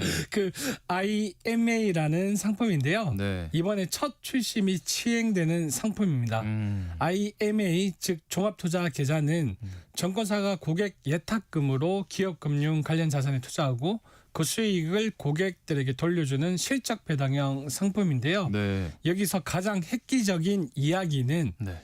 예금자 보호법 적용은 없지만 투자 상품이지만 증권사가 자체적으로 원금을 보장한다는 겁니다. 즉 은행 예금처럼 원금은 보장되면서도 네. 주식, 채권 등의 다양한 자산에 투자해서 연사에서 8% 수준의 목표 수익을 기대하는 구조인데요. 네. 자기 자본이 8조 원 이상인 대형 증권사만 이 상품을 운영할 수 있는데요. 고객 자금을 모아 기업 금융인 회사채 그리고 인수금융, 기업 대출 등에 70% 이상 투자를 하고 그 네. 수익을 고객과 나누는 구조인데요. 네. 2025년 12월 이번 달이죠. 예. 한국투자증권과 미래에셋증권이 1호 상품을 출시할 예정이며 네. 향후 다양한 라인업으로 확대될 전망인데요. 이 IMA 상품 출시를 통해서 단순한 새로운 상품이 아니라 정부가 예전부터 어떻게 보면 추진해온 한국판 골드만삭스 프로젝트의 핵심이기도 합니다. 네. IMA 종합투자 계좌를 통해서 은행 예금에서 자금을 옮기는 머니무브가 시작될 거라고 개인적으로 생각합니다. 네. 자, 세모정 톡톡 상담소 돈 되는 라디오 오늘 이 시간에는요. 원금은 보장하면서 연이자를 최대 8% 주는 이 증권사 종합투자 계좌 IMA에 대해서 알아보려고 합니다. 뭐 CMA, ISA 이렇게 약자가 너무 많다 보니까 조금 헷갈리실 수 있는데 IMA Individual Management Account에서 종합투자 계좌입니다. 오늘 방송 들으시면서 궁금한 점 있으시다면 문자 많이 보내주시고요. 추첨을 통해서 저희가 커피와 베이글 모바일 쿠폰 보내드리고요. 또 서영노 원장님과 함께 상담도 해드립니다. 문자 보내실 곳은 샵 9730번입니다. 짧은 문자는 50원, 긴 문자는 100원의 정보 이용료가 있고요. 콩 게시판 또 KBS 라디오 유튜브 채널 통해서는 무료로 참여하실 수 있습니다. 이 IMA가 한국판 골드만삭스의 발판이라고 또 얘기를 해주셨는데 이유가 뭔가요? 저도 한때는 네. 아주 큰 꿈이 네. 골드만삭스를 지향했었는데요. 골드만삭스는 국제금융시장에서 투자 업무와 증권 업무, 투자 관리, 기타 금융 서비스를 기관 투자자들에게 주로 서비스를 제공하는 대표적인 미국의 다국적 투자은행인데요. 네. 미국 뉴욕에 본사를 두고 영국 런던을 비롯해서 홍콩 등 세계의 주요 금융 중심지에 지사를 둔 전 세계 자기자본 보유 1위 기업으로 기업과 금융기관, 각국 정부, 고액자산가들 투자와 금융자문, 조달 서비스 등을 중심으로 한 종합금융 서비스를 제공하기도 하고요. 막대한 자본을 기반으로 M&A도 활발하게 합니다. 네. 전 세계 최고의 투자은행이고 온갖 금융 사건에 연루되기도 했고요. 네. 그리고 미국 재무장관 사관학교라는 말이 있을 정도로 미국 재무장관을 많이 배출하기도 했습니다. 예. 그러니까 뭐 원장님의 꿈이기도 했던 곳이라서 이 투자자라고 하면 사실 가장 중요하게 여기는 것 중에 하나가 원금이 보장되느냐이잖아요. IMA는 원금 보장이 되는 투자 상품이라는 거죠. 네, 정확한 말씀이신데요. 네. IMA의 가장 큰 매력은 중위험 중수익의 상품이라고 할 수 있습니다. 네. 수익률은 운용성과에 따라 달라지지만 예. 은행의 일반 예적금보다는 높은 수준의 수익을 기대할 수 있고요. 네. 만기까지 유지하면 증권사가 원금 지급을 약속하기 때문에 네. 안전성도 상당히 높습니다. 네. 다만 예금자 보호법의 보호는 적용되지 않지만 대신 기업금융 중심의 운용으로 꾸준한 이자 수익을 만들어내는 구조라 네. 예금보다 공격적이지만 주식보다 안정적으로 운용할 수 있는 매력적인 상품이고요. 네. 제 개인적인 생각이지만 고객들을 만나보면 네. 투자 경험이 없거나 위험 자산에 대한 거부감 등으로 그냥 은행에 돈만 예치해 있는 분들도 많거든요. 네네. 그래서 단기적으로 쓸 계획이 없는 자금을 정기 예금에만 묶어두는 분들에게는 이 IMA 상품은 좋은 투자처라고 생각이 들고요. 네네. 만기 시 원금 보장을 해주니까 어찌 보면 투자와 예적금의 사이처럼 느껴지기도 합니다. 이 IMA 상품에 그러면은 뭐 장점과 단점 어떤 게 있을까요? 뭐니 해도 네. 예금보다 높은 수익률이죠. 수익률. 네. 그리고 정권사에서 운영해서 성장 산업에 간접적으로 투자할 수 있다는 것도 장점이며 네. 이를 통해서 높은 수익도 기대하면서 정권사의 원금 지급 약속으로 어떻게 보면 안정성을 확보하는 상품이라고 할 수 있습니다. 네. 물론 단점도 있습니다. 예. 첫 번째는 예금자 보호법 적용에서 제외된다는 점이 약간의 불안감 아닌 불안감으로 느껴질 수 있죠. 그렇죠. 네. 또 만기 전 해지 시 수익이 마이너스일 때는 네. 원금 보장이 되지 않는다는 거죠. 아하. 그리고 예적금처럼 단순하지 않고 예. 뭐 운용보수라든지 승가보수가 적용되어서 실제 수익률은 제시 수익률보다 약간 낮을 수도 있습니다. 네. 그렇지만 사실 이런 단점들은 제가 생각해 보니까 네. 다 보완이 가능한데요. 예. 원금 보장은 만기 기준이잖아요. 그렇죠. 만기일 때. 네. 그래서 중도해지 시 손실 가능성이 존재하는데 네. 실제로 IMA 상품들이 뭐 준비하는 과정에서 네. 이렇게 보면 1년에서 3년 만기로 출시 예정될 상품도 많아서요. 네. 단기 유동성 자금보다는 1년 이상 여유 자금 운용으로 적합한 상품이라고 생각하고 적립 투자하시면 되고요. 네네. 또 예금자 보호법 미적용이 뭐 걱정일 수도 있지만 네네. 금융사 파산 가능성이 극도로 낮고요. 이번 IMA 제도는 정부 주도하에 이루어지기 때문에 그리 큰 걱정은 안 하셔도 된다고 봅니다. 그러니까요. 이게 정부가 주도하는 금융상품이라고 하니까 더 이제 궁금증이 생기는데 그러면 이 IMA 자금은 어디로 흘러가나요? 정부는 IMA 제도 시행으로 조달된 자금 중 70% 이상이 기업금융 그리고 최소 25% 이상은 혁신산업에 투자하려는데 즉 성장산업으로 계속 투입된다고 생각하시면 됩니다. 예. 그래서 예상 시장 규모를 무려 100조 원으로 예상하고 있습니다. 네. 그리고 실제로 요즘 가장 핫하죠. AI, 반도체, 데이터 센터 그리고 전력 인프라 같은 산업들은 대규모 자금이 필요하지만 은행 대출만으로는 한계가 있습니다. 네. 그래서 실제로 최근 금융당국은 발행음과 IMA 모두 운용자산의 일정 비율을 혁신산업 투자에 사용하도록 의무화했는데요. 네. IMA를 통해 이런 기업들의 자금이 흘러가면 산업 전체가 이렇게 성장할 가능성이 높다고 생각합니다. 어떤 선순환 구조가 만들어질 수 있겠다는 맞습니다. 생각이 들고요. 이게 원금은 보장을 하면서 은행보다는 높은 수익률을 제공한다고 하시니까 어떤 현금 자산에 좀 새로운 대안이 될 수 있겠다 이런 생각이 드는데요. 네, 너무 좋은 질문인데요. 네. 원금 보장되는 투자 상품 또 상품의 만기 기간도 그리 길지 않다고 본다면 개인적으로 이 제도는 단순히 개인 투자 상품을 넘어서 우리나라 금융시장이 저축 중심에서 어떻게 보면 투자 중심으로 변화하지 않을까 조심히 예측해 봅니다. 네. 미국이 금융산업 특히 투자 산업이 많이 발전해 있잖아요. 네.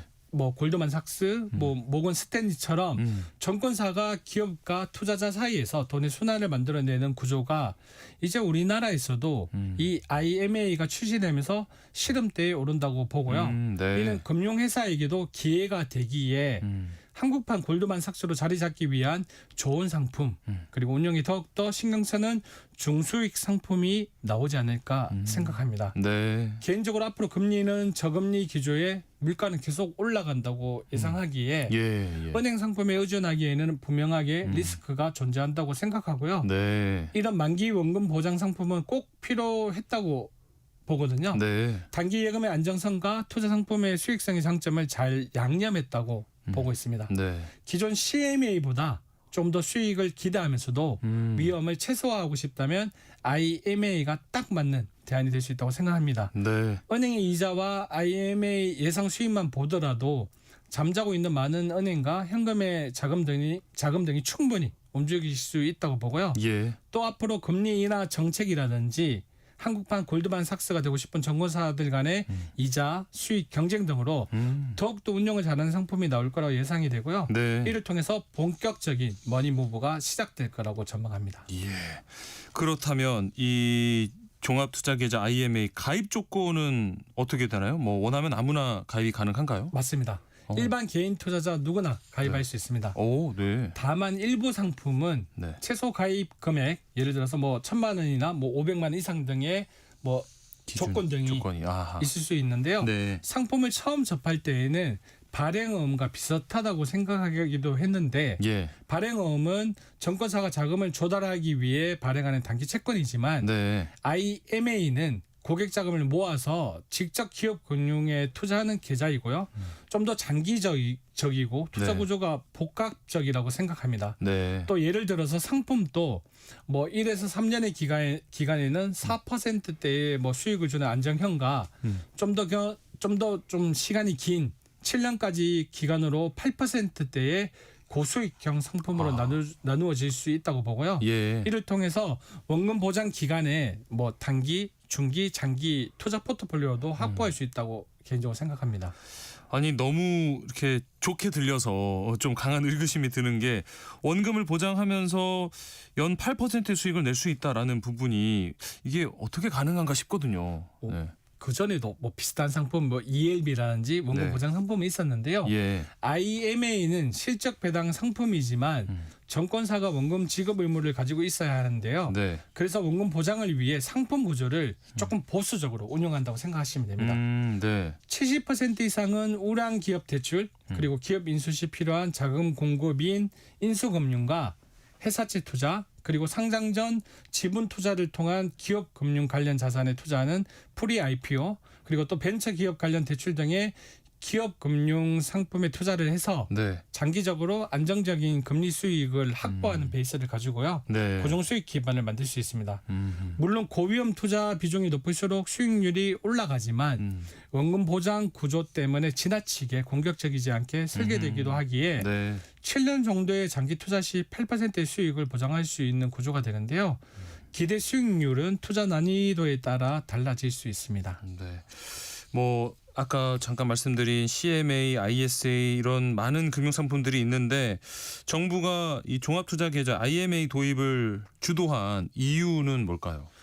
사실 IMA 제도는 이미 2017년도에 한번 도입이 되었었는데요. 네. 무려 8년이 지난 이번에 사업자 지정이 이루어진 것인데요. 네. 이를 통해서 정권사가 은행처럼 고객 자금을 대규모로 뭐 조달하기 쉬워졌고요. 기업 금융 역할도 이제 막 커지기 시작하는데 네. 위에서 한번 언급한 것처럼 IMA 상품 출시 이후 우리나라에서도 투자은행의 개념인 IB 모델이 가능해진 건데 골드만삭스 같은 미국 IB 모델들은 고객 자금을 기업 대출, 인수금융, 미래 성장 산업에 투자해 막대한 수익을 내고 있습니다. 현재. 예. 우리나라도 IMA 제도 도입과 상품 출시 등으로 머니무브의 선순환으로 기술, 뭐 중소기업, 혁신산업 등으로 자금이 이동할 수 있고요. 네. 어떻게 보면 정부 정책과도 좀 가까울 수도 있는데 예. 부동산 등에 몰렸던 자금 등이 AI나 뭐 반도체, 바이오 등의 미래 먹거리에 충분한 뭐 자본 투입이 되지 않을까 조심스럽게 생각합니다. 네. 또 이를 통해서 미래의 다른 나라와의 경쟁에서도 우리나라의 혁신 기업들이 좀 더 앞서 나가지 않을까 좀 더 확장해서 생각되고요. 네. 아마 정부는 이런 방향으로 끌고 가지 않을까 생각됩니다. 네. 종합투자계좌 IMA의 모든 것 자세히 짚어봤는데 마지막으로 좀 덧붙여주고 싶으신 말씀 있으실까요? IMA 상품 투자로 인해서 그동안 개인 투자자가 접근하기 어려웠던 인수금융, 프리 IPO, 벤처 투자 등 기업 금융 상품에 이제 개인도 간접적으로 발을 들일 수 있게 되었는데요. 네. 그것도 만기를 충족 시 정권사가 지급 보증을 하기에 원금 손실 가능성 없이 네. 예적금 대비 뭐 두세 배 이상의 수익을 가져갈 수 있는 상품이라고 생각합니다. 네. 또 주식 ETF는 변동성이 크고 예금은 수익률이 낮아서 불만인 중위험, 중수익을 추구하는 많은 투자자에게 최적의 상품이라고 생각합니다. 네. 오늘은 12월에 출시 예정된 증권사 종합투자계좌 IMA에 관해서 살펴보고 있습니다. 방송 들으시면서 궁금한 점 생기셨다 하시는 분들 문자 보내주시면 서영로 원장님과 함께 상담해 드리겠습니다. 문자 보내실 곳은 샵 9730번이고요. 짧은 문자는 50원, 긴 문자는 100원의 정보 이용료가 있습니다. 또 콩 게시판이나 KBS 라디오 유튜브 채널 통해서는 무료로 참여하실 수 있습니다. 노래 한 곡 듣고 문자 상담 이어가겠습니다. Ben E. 킹의 Stand By Me 듣겠습니다. Ben E. 킹의 Stand By Me 함께 들어봤습니다. 오늘 문자가 상당히 많이 들어와서 빠르게 진행해 보도록 하겠습니다.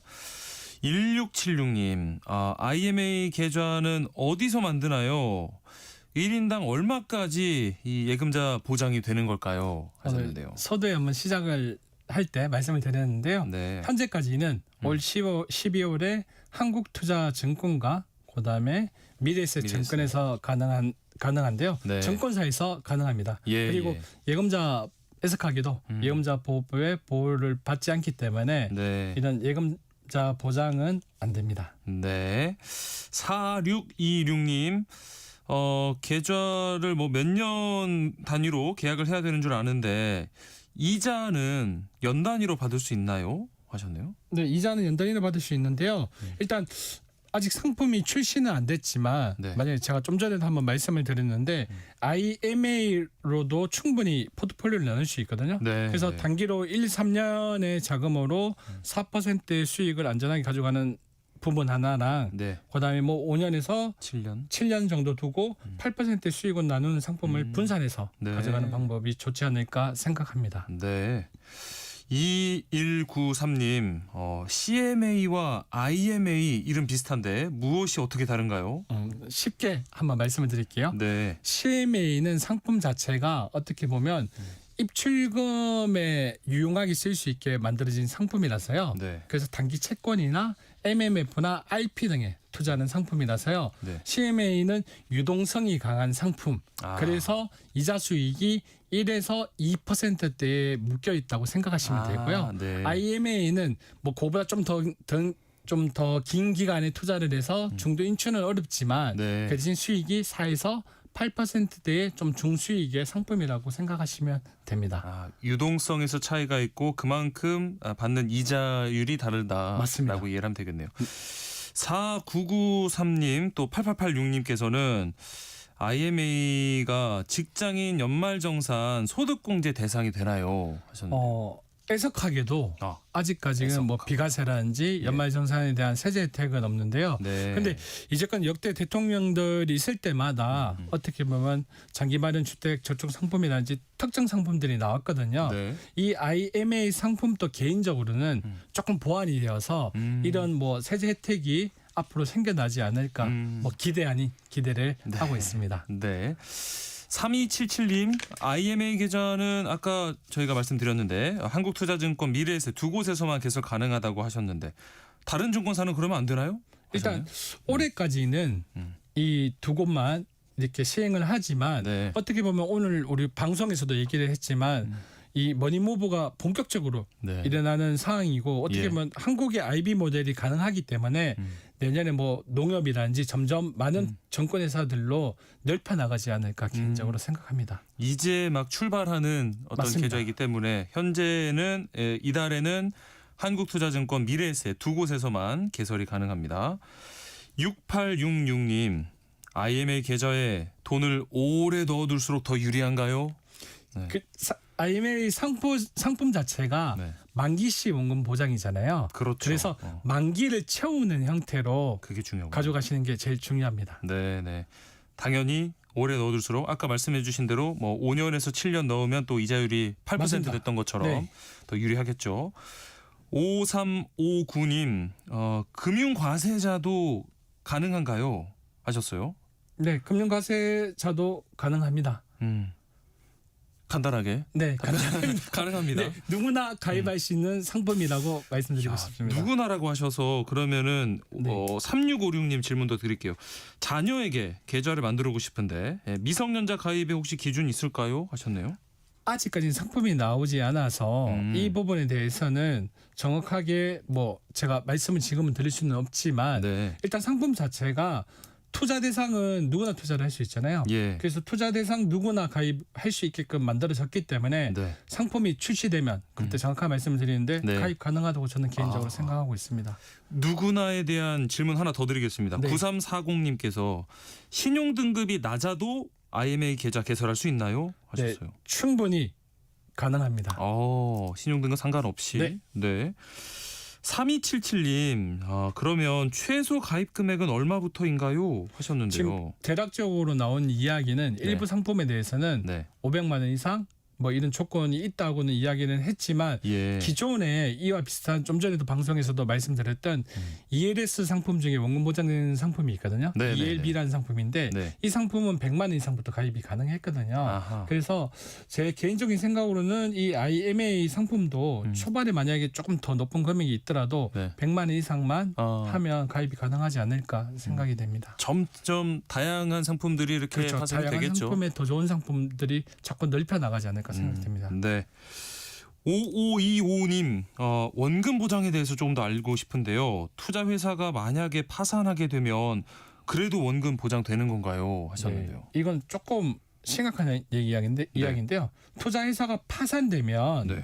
원금은 보장되지 않습니다. 예. 그렇지만 이제건 선례를 봤을 때 그리고 이 상품 자체가 지금 정부 주도하에 그렇죠. 만들어졌고 어떻게 보면 8년 동안 기획을 했던 상품이잖아요. 네. 그래서 뭐 이런 걱정은 안 하셔도 될 것 같습니다. 그리고 지금까지 뭐 예를 들어서 옛날에 삼성 같은 경우에도 동방이라는 회사에서 이렇게 삼성이 이렇게 인수례가 됐거든요. 네. 그래서 우리나라 같은 경우에는 금융회사가 조금 위험에 처하게 되면 이렇게 다 인수를 하고 인수해서. 하더라고요. 그래서 그 걱정은 안 하셔도 될 것 같습니다. 네. 자, 오늘 정말 많은 분들께서 문자 보내주셨는데요. 우선 5359님, 3277님 모바일 쿠폰 바로 보내드리고요. 또 추첨을 통해서 추가로 보내드리겠습니다. 방송 끝나고 홈페이지에서 당첨자 확인하시기 바랍니다. 세모정 톡톡 상담소 돈 되는 라디오 한국경제교육원 서형노 원장님과 함께했습니다. 고맙습니다. 고맙습니다. 수고하세요.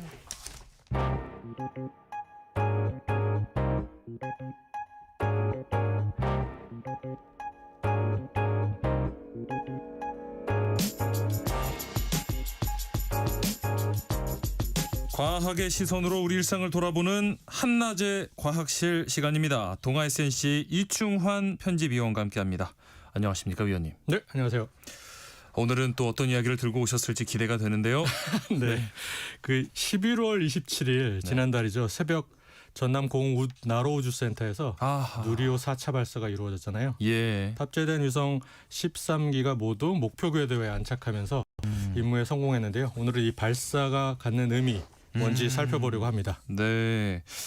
이 누리호 4차 발사 이야기 나누기 전에 오늘 이 아리랑 7호 소식이 전해졌거든요. 네, 새벽에 있었죠. 예, 뭐 우리나라가 자체 기술로 제작한 다목적 실용 위성이다 해서 오늘 새벽에 발사돼서 초기 교신에 또 성공했다는 소식인데 이건 네네. 어떤 의미인지 먼저 짚어볼까요? 그 아리랑 7호는 남미 프랑스령 기아나에서 베가 3 로켓에 실려 발사됐는데요. 예. 분리 후에 약 69분 만에 남극 트롤 기지 지상국과 첫 교신에 성공했습니다. 예. 초기 교신을 통해서 태양 전지판 전개와 기본 상태가 모두 정상임이 확인돼서요. 현재 우주항공청에서도 상태가 양호하다 이렇게 발표를 했습니다. 네. 그 아리랑 7호는 지상 30cm 크기의 물체까지 식별할 수 있는 초고 해상도 광학 카메라가 탑재됐어요. 그리고 적외선 센서가 함께 탑재된 정밀 지구 관측 위성입니다. 앞으로 이제 재난재해 감시, 국토 환경 모니터링, 도시 열선 분석 등 다양한 공공 임무에 활용될 예정이라고 하네요. 네. 자, 그러면 누리호로 다시 돌아와서요. 사실 이전까지는 누리호를 낮에 발사했는데 네, 이번에는 그렇죠. 새벽에 발사를 했잖아요. 네, 맞습니다.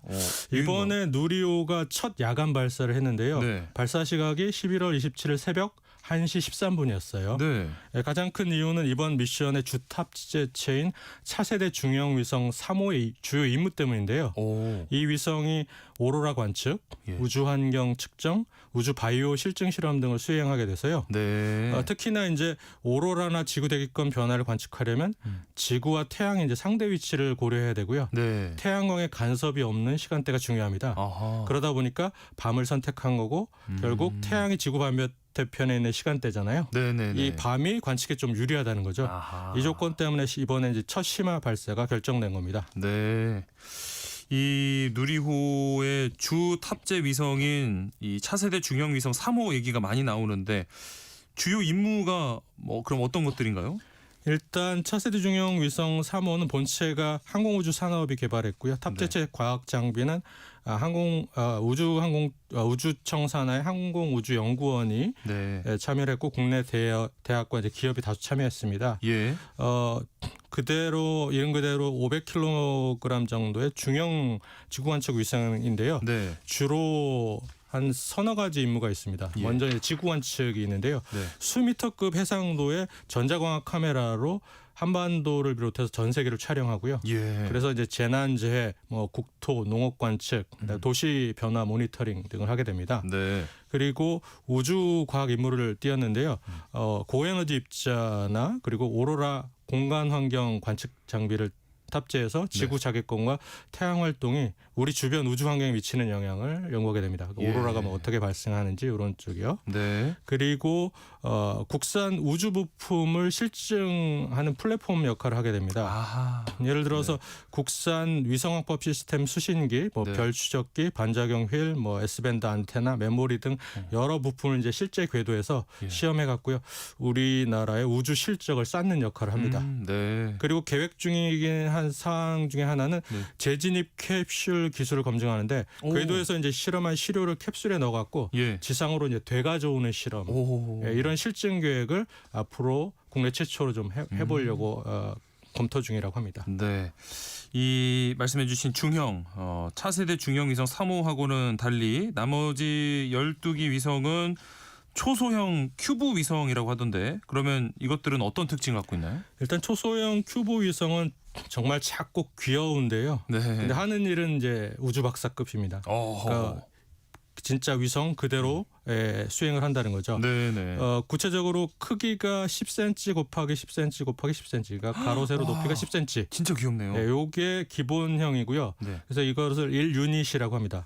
필요에 따라서 2유닛, 3유닛, 6유닛, 12유닛까지 이렇게 조합을 하는 거죠. 붙여서. 그래서 무게가 몇백 g에서 몇 킬로그램 수준이라고 해요. 그래서 학교, 연구소, 스타트업도 제작이 가능해서 제작 기간도 짧고 비용도 굉장히 저렴한 편입니다. 그러니까 일반 위성이 버스만한 크기로 수백억에서 수천억이 드는데 이 큐브 위성은 운동화 상자 1개에서 3개 정도 크기거든요.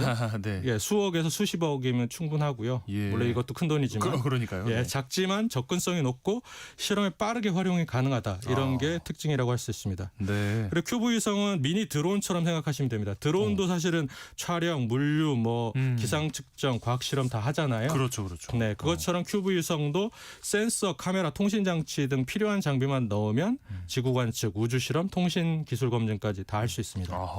그래서 앞으로 현재는 이제 우주 기술이 국가와 몇몇 대기업의 전유물이었잖아요. 하지만 이런 큐브 위성이 활발히 개발되면 대학 스타트업도 직접 위성을 만들고 우주로 올리는 시대를 열 수가 있는 겁니다. 우주는 더 이상 이제 큰 나라만 가는 게 아니라 아이디어만 있으면 실험하고 시장에 뛰어들 수 있는 곳이라고 말씀드릴 수가 있습니다. 자, 그래서 이번에 발사된 초소형 위성 12기 가운데 이제 대학에서 만든 위성이 많다면서요? 네, 그렇습니다. 먼저 서울대에서 만든 건데요. 스누글라이트 3입니다. 동일한 큐브 위성 2대로 이루어진 쌍둥이 위성입니다. 이들은 우주에서 이제 위성항법 시스템만으로 일정한 간격을 유지하고 편대 비행을 하는데요. 어허허. 그리고 도킹까지 하는 게 목표라고 합니다. 아, 네. 예, 아직 해외에서도 이 큐브 위성으로 편대 비행을 해낸 사례가 없어서 예, 흥미롭다고 합니다. 예. 그리고 세종대에서 개발한 스파이론이 있는데요. 네. 저궤도 위성 항법을 위한 통신 모듈을 검증하는 게 목표라고 합니다.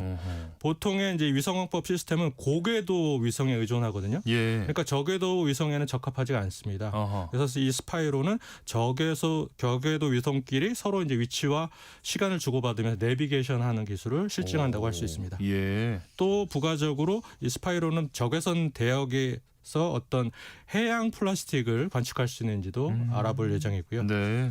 그리고 인하대에서 개발한 인하 로셋이 있는데 이건 다른 위성과 달리 돌돌 말리는 태양 전지가 들어가 있습니다. 네. 이번에 실증이 성공한다면 큐브 위성이 이런 돌돌 말리는 롤러블 태양 전지를 탑재하는 세계 최초의 사례라고 하네요. 오, 그래요. 네, 기존 태양 전지보다 더 넓은 면적을 활용할 수 있어갖고요. 위성의 전력 충전에 유리하다고 하네요. 네네. 그리고 끝으로 카이스트에서 개발한 K-히어로 위성이 있는데요. 네. 초소형 홀 추력기 기술을 우주에서 검증하는 게 목표입니다. 홀 추력기는 양이온을 전기장으로 가속시켜서 추력을 얻는 독특한 장치인데요. 연료 효율이 굉장히 높다고 합니다. 그래서 이 적은 연료로도 임무 수행이 가능하기 때문에 적어도 군집 위성이나 심우주 탐사에 유리하다고 하네요. 아, 그러니까 이런 소형 큐브 이 분야에서는 대학에서 이런 성과를 이뤄내고 있고, 청취자 2938님께서도 몰랐는데 우리나라 대학생들 이렇게 위성 띄운다는 얘기 들으니까 막 자랑스럽네요. 네. 우주 강국 대한민국 화이팅 이렇게 보내주셨거든요. 네, 그렇습니다. 계속해서 이런 또 개발 계속해서 이루어지기를 바라고요.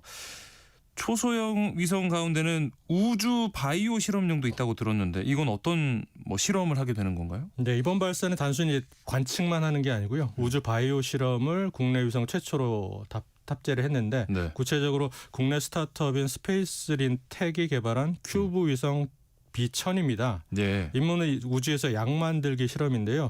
무중력에서 이제 단백질 결정이 훨씬 고르게 자라거든요. 그래서 고품질 결정을 만들 수가 있습니다. 그러니까 이런 특징을 이용해서 신약 후보 물질인 항체 등의 구조를 분석하는 데 유리하거든요. 예. 구체적으로 B1000 위성은 면역 항암제인 키트루다 단백질의 결정화 실험을 우주에서 수행한다고 합니다. 이제 우주까지 가서 이런 실험을 또 하고요. 국내 기업이 개발한 초소형 위성도 있죠. 어떤 임무를 수행하나요? 네, 먼저 코스믹이라는 위성인데 우주로텍이라는 회사에서 개발한 겁니다. 네. 이것은 수명을 다한 인공위성을 폐기하는 장치를 실증하려고 합니다. 그러니까 위성 본체 외곽에 손바닥만 크기의 1cm짜리 소형 추진체가 달려 있는데요. 그러니까 위성 수명이 다하면은 추진체를 가동해서 지구대기로 끌어내려서 소멸하도록 만드는 거죠. 예, 그래서 이 위성은 궤도에 오른 지 한 3개월 후에 폐기 과정을 직접 거치려고 한다고 합니다. 네. 그러니까 우주 쓰레기를 줄이는 기술을 실제 검증하는 거죠. 그러네요. 네. 그리고 잭 003과 잭 004라는 두 위성이 있는데 이건 코스모웍스라는 기업이 개발한 건데요. 예. 광학 탑재체를 띄고 있어서 지구 영상을 획득하는 게 주요 임무입니다. 네. 이번 누리호에 유일하게 2개의 위성을 탑재한 업체인데 이 위성은 지구 영상 촬영한 것을 기후, 지리, 환경 등의 다양한 분야에 활용할 수 있도록 공공에 개방할 계획이라고 합니다. 네. 그리고 쿼터니언이라는 회사에서 개발한 퍼셋 위성이 있는데 이 위성은 제주와 남해 연안의 해양 쓰레기를 탐지하는 위성이고요. 해양 쓰레기. 네, 그리고 한컴 인스페이스라는 회사에서 개발한 세종 4호는 현재까지 자체 위성 기술력을 확보하고 있는데 자체 기술력을 이번에 검증하는 그런 과정을 이 임무를 띄고 있다고 하네요. 네. 기업뿐만 아니라 이 정부 출연 기관에서도 개발에 힘을 쏟고 있을 텐데 이번에 개발한 초소형 위성 어떤 게 있을까요? 예, 먼저 한국전자통신연구원에서 개발한 에트리셋이 있는데요. 네. 이 위성은 해양 기상 정보를 수집해서 해양 기후 예측 서비스를 제공한다고 합니다. 기존에 이제 바다 한복판에 부표 등을 띄워서 정보를 수집했는데 비용이 많이 들고 좀 데이터가 부족했는데 아무래도 저궤도 위성인 이 에트리스를 활용하면 해양 등의 지상 인프라가 없는 지역에서 통신 지연 없이 네트워크망을 구축해서 해양 기상 정보를 빠르게 전달하는 역할을 할 수 있다고 합니다. 예. 그리고 항공우주연구원이 개발한 국산 소자부품 우주검증 플랫폼 1호라고 해서 네. 영어로는 E3 테스터 1이라고 하는데요.